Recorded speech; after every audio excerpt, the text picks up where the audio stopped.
आंजेगावात जलजीवन मिशनचा बोजवारा कोटींचा प्रकल्प अर्धवट, ग्रामस्थांना पाण्यासाठी वणवण.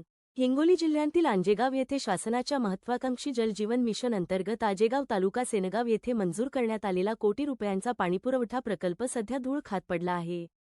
या सर्व बाबींचा आढावा A1 24/7 न्यूज लाईव्ह चॅनलचे हिंगोली जिल्हा प्रतिनिधी गोविंद चाटसे यांनी घेतला आहे. योजनेचे काम अर्धवट अवस्थेत थांबल्यामुळे गावात भीषण पाणीटंचाई निर्माण झाली असून प्रशासनाच्या उदासीनतेमुळे गावकऱ्यांमध्ये तीव्र संतापाची लाट उसळली आहे.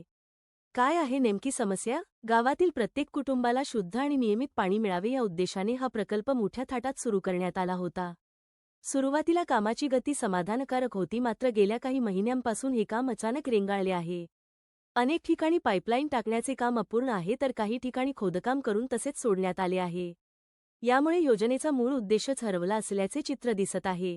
महिलांची पाण्यासाठी पायपीट उन्हाळ्याची चाहूल लागताच पाण्याची पातळी खालावली आहे. अशा परिस्थितीत ही योजना पूर्ण होणे अपेक्षित होते, मात्र काम अर्धवट असल्याने गावातील महिलांना रणरणत्या उन्हात दूरवरून पाणी आणण्यासाठी पायपीट करावी लागत आहे. कोट्यवधी रुपये खर्च करूनही जर पाण्यासाठी वणवण करावी लागत असेल तर या योजनेचा फायदा काय, असा संतप्त सवाल ग्रामस्थ विचारत आहेत. प्रशासनाकडून तातडीच्या कारवाईची मागणी. येणारा उन्हाळा पाहता पाणीटंचाईची समस्या अधिक तीव्र होण्याची भीती व्यक्त केली जात आहे. त्यामुळे संबंधित विभागाने आणि ठेकेदाराने या प्रलंबित कामाकडे तातडीने लक्ष देऊन ते पूर्ण करावे अशी मागणी आजेगाववासियांकडून केली जात आहे.